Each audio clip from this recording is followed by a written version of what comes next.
Petit vulgaire, petit vulgaire, petit vulgaire. Marine, va où sont tes explications, sont vraiment super. Petit vulgaire. Salut, est-ce que tu sais que je suis bretonne ? Alors être bretonne, ça veut dire que j'habite en Bretagne, à Saint-Brieuc exactement, mais aussi que j'adore le beurre salé, que dans ma famille, il y a des gens qui disent des mots comme « Kenavo !» Et enfin, ça veut dire que j'adore les crêpes. J'adore. Mon menu préféré, c'est galette complète, crêpes beurre sucre et Braise Cola zéro. Oh. Et justement, quand j'avais ton âge, Christiane, une amie de ma maman, a repris la crêperie que ses parents avaient ouverte dans leur jeunesse parce qu'ils partaient à la retraite. Cette crêperie s'appelle Le Martret. Ça veut dire marché en breton. Et c'est la meilleure crêperie du monde entier. Quand j'ai eu l'âge d'y travailler, Christiane m'a engagée comme serveuse et j'ai eu la chance de découvrir les secrets de la pâte à crêpes. J'ai pu apprendre à en faire avec Marie-Christine, la crêpière, qui est la sœur du mari de Christiane, Bertrand. Tu me suis ou pas ? La sœur du mari de Christiane. J'y passais toutes mes vacances avec ma super copine Claire, la fille de Christiane qui avait mon âge. Avec Claire, tout l'été, c'était la fête. On dormait dans la même chambre. On jouait à Sonic sur sa Mega Drive, c'était une vieille console. On regardait Koh-Lanta, imagine, c'était la première saison. Ah ! Et surtout, on mangeait des crêpes. Ah ouais. D'ailleurs, j'en profite pour passer un petit coup de gueule. C'est vrai que moi, quand je mange, je termine toujours ma crêpe par la meilleure partie, c'est-à-dire le petit bout qui est tout plié là. C'est le plus tendre, hein, c'est celui que quand tu le manges, tu fais « c'est trop bon !» Et bah Claire, quand j'en mangeais une, elle passait devant moi et systématiquement, elle me piquait le petit bout de meilleur. Et elle rigolait, encore et encore.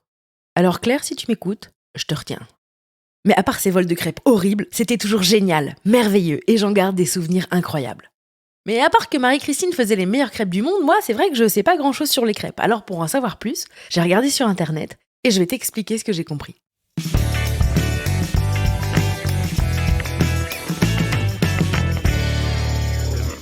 Mais pour te parler de l'histoire des crêpes, je te propose qu'on retourne ensemble au Martret, à l'époque où j'y travaillais, au début des années 2000. Bienvenue à Tréguier. Petite cité de caractère située dans les Côtes d'Armor, en Bretagne. Il y a 2200 habitants, soit à peu près autant d'habitants dans la ville qu'il y a de briques dans le Lego R2D2.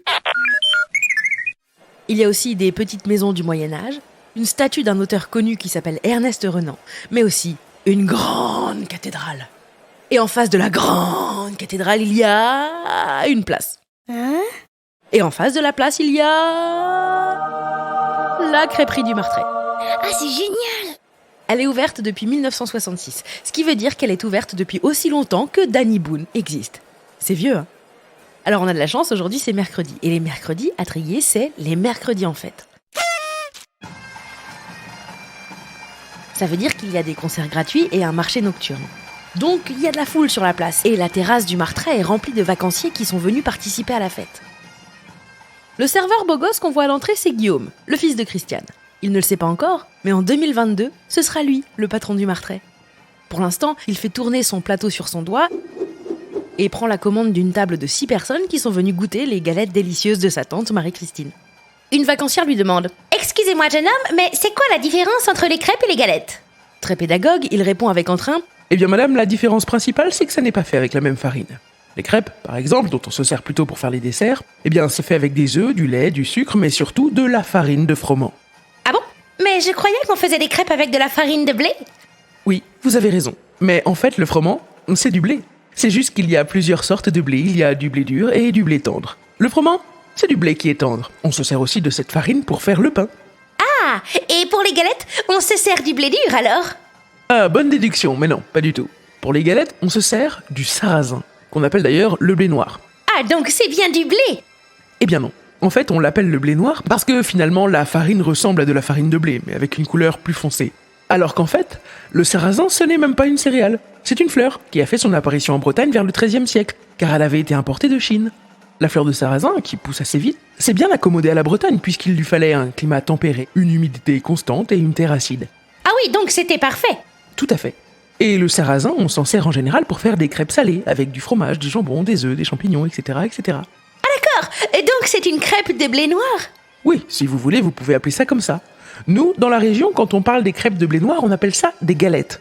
Mais il y a plein d'endroits en Bretagne où on appelle ça tout simplement des crêpes de blé noir, effectivement. Très intéressant, merci. C'est vrai que c'est intéressant, merci Guillaume.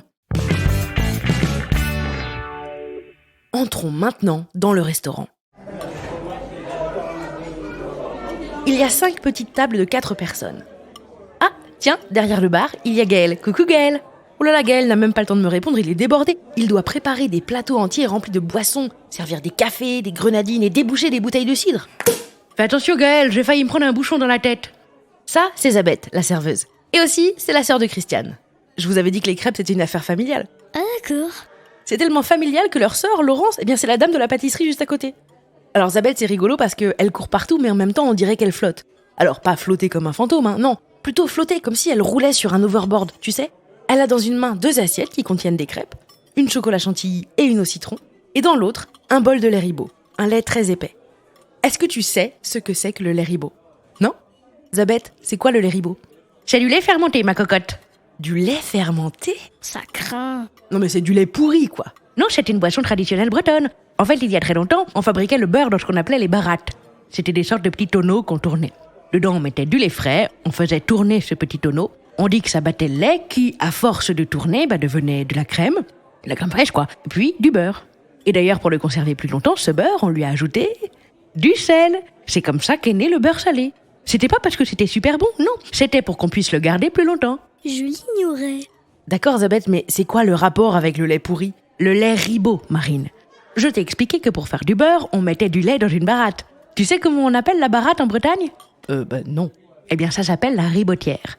Donc en fait, le lait Ribot, c'est le lait qui restait dans la ribotière quand le beurre était fait. Chez nous les Bretons, on est éco-responsables depuis des générations. Et puis surtout, on était pauvres, alors on le mangeait aussi ce lait, en y trempant des morceaux de galette dedans. Ah, je savais pas. Ah ouais, moi non plus, je savais pas. Mais attends, s'il faut faire du beurre pour goûter le lait Ribot, moi je suis pas sortie de l'auberge, hein. Je goûterai jamais. Marine, tu fais du cinéma, on en vend en bouteille maintenant, ça vient plus du beurre, mais c'est bon quand même, hein. Il y en a dans la cuisine, demande à Marie-Christine, elle t'en donnera. Ah super, merci Zabeth. Continuons notre visite. Là, je passe par une autre salle du restaurant. Il y a Christiane qui discute avec des habitués et elle raconte des trucs. Moi j'adore parce que Christiane, depuis que je suis petite, je l'entends raconter des histoires et des histoires. Et en fait, quand elle raconte ses histoires, à la fin, elle dit tout le temps « Oui, oui ». Et après, elle fait « en aspirant. Et souvent, elle finit par « J'adore ». Et maintenant, nous passons la porte qui fait le même bruit qu'une porte de western. Nous entrons dans le royaume de Marie-Christine, la cuisine. Face à moi et à la fenêtre, une petite table recouverte de plein de douzaines de crêpes bien pliées et bien empilées qui attendent d'être achetées par des gens qui en veulent pour les ramener chez eux. Marie-Christine les a préparées depuis ce matin. Plus loin, en face, il y a Claire, ma coloc de chambre. Vous savez, c'est la voleuse des petits bouts délicieux. Ici, tout le monde l'appelle Bibiche. Et Bibiche, elle s'occupe de la plonge. C'est quoi? Faire la plonge, c'est un poste super important dans un restaurant. Parce qu'on te donne des assiettes sales, et toi, magie, tu t'occupes de les rendre propres. Incroyable. Non mais imaginez, si Claire n'était pas là, on vous servirait votre crêpe banane choc sur les restes de la galette andouille moutarde bleue d'un autre client. Bah. C'est pourri. Bibiche, c'est aussi l'assistante de Marie-Christine, parce que Marie-Christine, elle a plein de boulot. Devant elle, il y a 5 crêpes différentes qui chauffent en même temps. Il faut une sacrée organisation. Ici, au Martret, Marie-Christine a décidé de faire ses crêpes dans des poêles à crêpes parce que, elle préfère. Mais bien sûr, elle sait aussi les faire sur un bilig. Un bilig, c'est une grande plaque chauffante qui n'a pas de rebord, sur laquelle on fait couler de la pâte à crêpes. Ensuite, pour répartir la pâte, on se sert d'un petit instrument en bois qui est une sorte de petit râteau sans dents qu'on appelle un roselle. Ah, je savais pas. Il faut savoir que les crêpes, ça existe depuis toujours. Des historiens ont même trouvé des traces de crêpes en Jordanie des 14 000 ans avant Jésus-Christ. Bon, par contre, elles devaient pas être très bonnes, leurs crêpes. T'as déjà vu des gens laisser des restes quand il y a des crêpes? En fait, à une époque, les Romains étaient payés en grains. Alors, ils réduisaient leur mélange de grains en bouillie, rajoutaient de l'eau et faisaient cuire ça sur une pierre plate chaude. C'était un peu l'ancêtre du bilig. Tu te verrais, toi, cuire ton argent de poche pour le manger? Moi non, hein. La première fois qu'on a parlé de crêpes dans un livre, c'était en 1285. T'imagines? En fait, la crêpe, ça a traversé l'histoire. Enfin, dans le livre, a priori, ils disent pas crêpe, mais crisp ou crespe. Donc la prochaine fois que tu prends ton goûter, tu pourras dire à ton parent « Puis-je avoir une crespe au chocolat, je vous prie ?» Bon, par contre, peut-être qu'on va te répondre « Crespe qu'il te prend? Tu t'es cru au Moyen-Âge ou quoi ?» La première fois que la recette des crêpes est notée dans un livre de recettes, c'est au XIVe siècle. Et la recette, c'est œuf, farine, eau, sel, saindoux, c'est de la graisse, et vin blanc. Ça devait pas être pour les enfants, les crêpes à l'époque. Oh là là, Marie-Christine est en train de faire des galettes. Chut, je vous dis ce qu'elle fait. D'abord, elle met du beurre qu'elle dispose sur la poêle avec un petit tissu imbibé de beurre salé. Ensuite, elle met une louche de pâte à galette et elle la verse. Une fois que c'est un peu doré, hop, avec une main et une spatule, sans se brûler, elle change la galette de côté. Et puis elle remet du beurre, décidément. Là, elle casse un œuf. Elle étale le blanc sur la galette, mais attention, pas le jaune. En fait, quand on ne le brouille pas, on dit que l'œuf est miroir, alors qu'on ne se voit pas du tout dedans. Enfin, je crois pas. Peut-être que ça s'appelle comme ça parce que ça fait réfléchir. Bon, en tout cas, elle rajoute du fromage. Maintenant, un petit peu de jambon. Oh là là, ça a l'air délicieux. Elle referme les côtés de la galette qui devient carrée. Bibiche lui présente une assiette. Et hop, la voilà. On appelle cette galette la complète. C'est ma préférée. Même si j'avoue que j'aime bien aussi celle avec de la crème et des champignons. Tu sais, Marine, Me dit Marie-Christine. pendant très longtemps, les galettes et les crêpes, on les mangeait nature, sans rien. Pendant longtemps, les galettes, c'était un petit peu comme le pain. On les coupait et on les mangeait avec tout, mais on ne mettait rien dedans. En 1850, un monsieur qui s'appelait Becherel, oui, comme le livre de conjugaison, a eu l'idée de rouler un œuf dans la galette. C'était une bonne idée. Et puis, en 1923, à Rennes, s'est ouverte la toute première crêperie du monde, rue Beaurepaire. Ah oui, ça Marie-Christine, je le savais. L'inventeur s'appelle Pogan et il disait « Je rajoute des ingrédients, mais attention, c'est un sou par ingrédient. » Super idée, hein? Après, ça s'est popularisé encore et encore, si bien qu'en 1966, les parents de Christiane ont ouvert la crêperie du Martret, en face de la porte d'entrée de la cathédrale, et pour moi, c'est et ça restera la meilleure crêperie du monde. Alors même si j'y ai travaillé longtemps et que j'y ai passé quand même vraiment beaucoup de temps pendant mon enfance, figure-toi que je suis un petit peu dégoûtée parce que j'ai jamais réussi à connaître la vraie recette des crêpes du Martret. Mais par contre, j'ai celle de ma mamie Noël qui en faisait des super aussi. Alors je vais te la donner et tu verras, c'est super facile à faire et elles sont trop bonnes. Alors, les crespes, pas du Martret, mais qui sont pas mal quand même puisque ce sont celles de ma mamie, la recette. Prends 300 g de farine. De farine de froment, tout à fait. Mets ça dans un saladier. Ajoute-y 3 cuillères à soupe de sucre. Mélange. Maintenant 3 cuillères à soupe de beurre fondu. 3 œufs. Et un demi-litre de lait. Mélange le tout. Laisse reposer 1 heure dans le frigo. Et rajoute 1/4 de litre de lait. Ou plus, si tu trouves que c'est trop épais. Et voilà, c'est prêt. Et ma mamie, en plus, elle faisait un truc un peu spécial. C'est qu'elle rajoutait dans la pâte le jus d'une orange dont elle râpait un peu la peau dans la préparation. C'était vraiment un délice. Et j'espère sincèrement que les crêpes de ma mamie te plairont.